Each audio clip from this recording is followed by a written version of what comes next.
You've been dreaming of this since the day your father died. And then what? Will you parade me through the streets in your triumph? Unlike you, I have dignitas. I am a consul of Rome. I shall not die like a filthy barbarian. I shall die like a true Roman. It seems the part I intended my role to be in molding the first emperor of Rome. When I am dead, your reign will begin.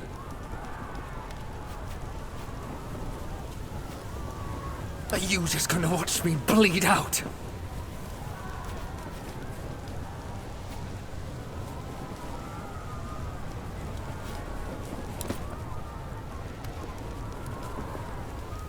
It's finally over.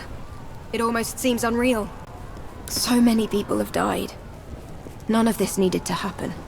You have violated every single rule we set out to protect in the first place. You have killed Romans. Senators even. There's one thing you get to decide for yourself now. We must submit ourselves to the judgment of the Senate, as we discussed. Only then can we begin to undo some of the damage we have caused. Are you stupid? Did you hit your head in battle? We will all be killed! Not all of us. He will probably be condemned to death indeed, but we will not be punished as harshly.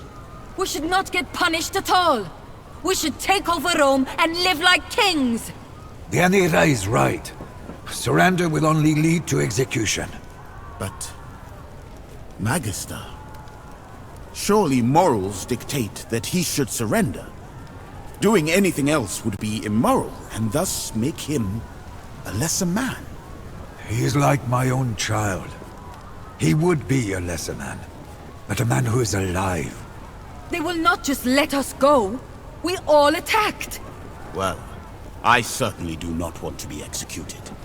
May I remind you what you have just said about the expected behavior of a moral individual?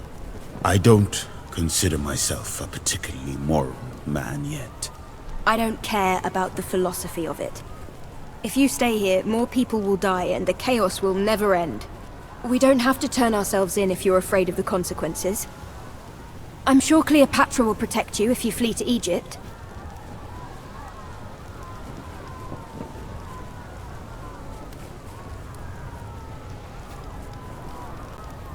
I admire your principled stance, Domine. But do you understand the consequences? They are likely to execute you. Are you sure you want to do this? Don't do this, please. I feel like I just found you. We can just leave. Together. I understand. I don't understand, and I never will. But this is your choice. So be it. You have made the moral choice. You are a greater man as a consequence. I still am not as great as you. If they kill you, I will kill them. It does not end here. I will not let it happen.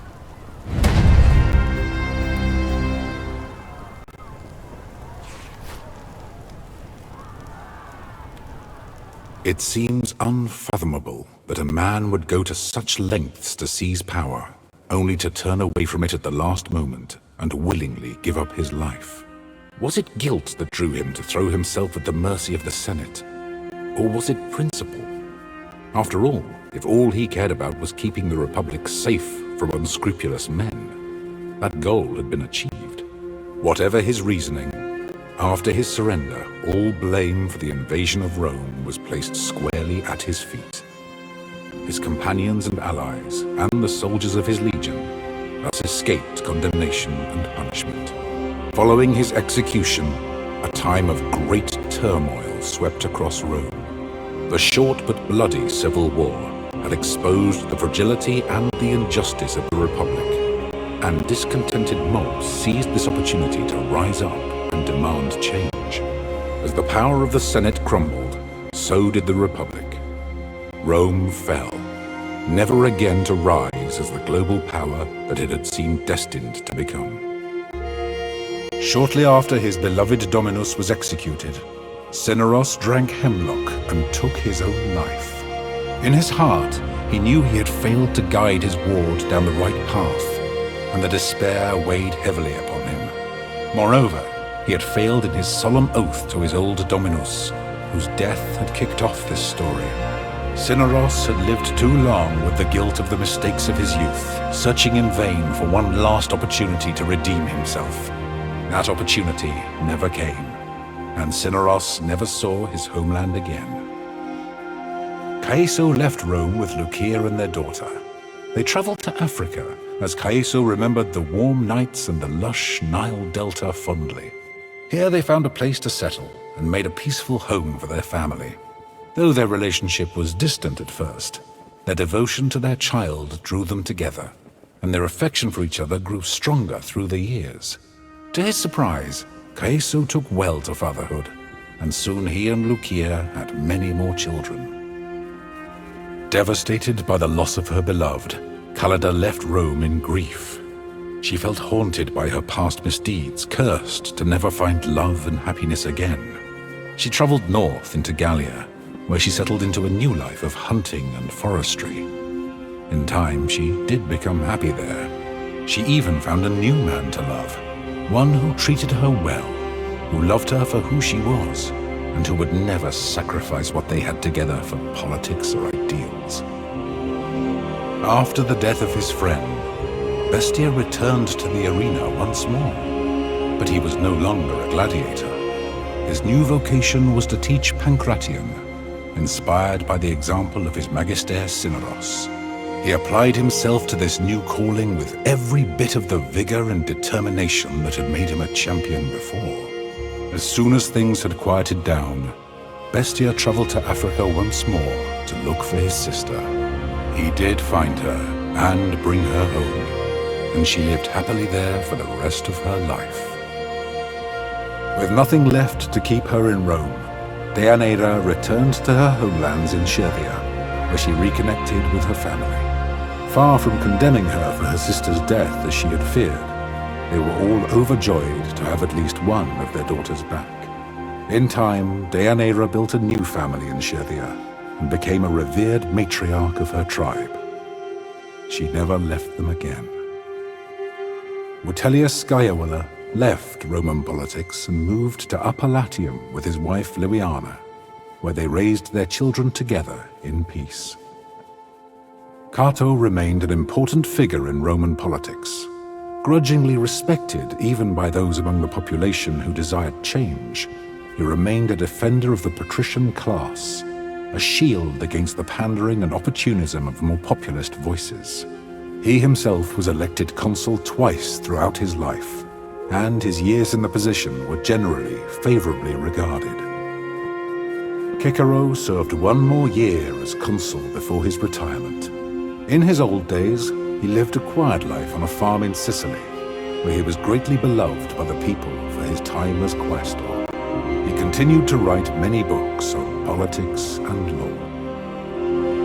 With Mithridates dead and his sons lacking his ability to rule, Pontus was soon annexed by Rome. The region never again rose to prominence.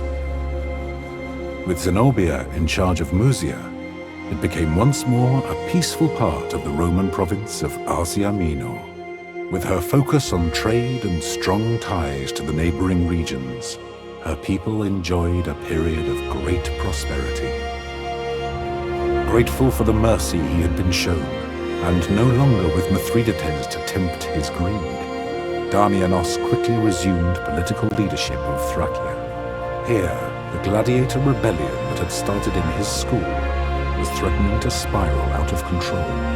Thanks to Damianos, the gladiators were pacified quickly, and without inordinate bloodshed. Lunia's death sent Nazarmanes spiraling into a fractious conflict, as greedy elders from minor tribes attempted to fill the void her passing had left behind. Though Queen Cleopatra attempted to bring the region under control, her attentions were too divided, the conflict too great for her to manage. Rome was forced to send more legions to enforce peace and stability with an iron fist. Though Africa Proconsularis eventually saw peace again, the traditions and culture of the Berber population were lost forever. Queen Cleopatra Philopator was, from the day of her coronation, a greatly beloved Queen of Egypt. Revered and admired by the population, she spent many of her days traveling up and down the Nile to visit her subjects and address their troubles and concerns. Under her rule, Egypt remained a powerful and prosperous nation and a strong ally of Rome. The fruits of the Nile flowed freely to the people of the Republic. After traveling all across Africa for many years, going wherever her instincts took her, Raya eventually returned to Memphis and to the service of Tener at the Temple of Ubasti. When her mentor passed away, Raya naturally assumed the mantle as High Priestess of the Cat Goddess. Though the old faith was dwindling, she was greatly beloved by many, and her temple prospered, always home to many cats. With Diwydirchus once more assuming rulership of the Aedui, the tribe maintained a strong alliance with Rome, and through it, they greatly prospered. With the aid of the Aedui, Gallia slowly unified under Roman rule, and civilization soon began to creep into those lands in the form of paved roads, aqueducts, and fortified Roman towns. In his old age, did the Druid ever regret hastening the absorption and suppression of his own faith and culture? We will never know. The once proud and strong Arwerni were greatly reduced by the defeat of Vercingetorix, but his survival gave them hope. His will to make war upon Rome had been crushed, but he remained a strong figure of leadership among his people, even despite his failures. With his guidance, the tribes of Gallia remained unified and somewhat at peace, and vestiges of their culture and traditions survived their gradual subjugation under Rome. In this work, I have done my best to recount the history of this fascinating period, truthfully and accurately. As I have scoured the sources and spoken to many who claimed to have heard the story from someone who was there at the time, one thing that has stood out to me is the pivotal moments along the way where our story could have turned out very differently. If the Legatus had not surrendered, the Republic might not have been torn apart by civil war. And I believe Rome could have remained a major power to this day. Perhaps it seemed that the only way to save Rome was to become its first emperor. But what if the Legion had never crossed the Rubicon?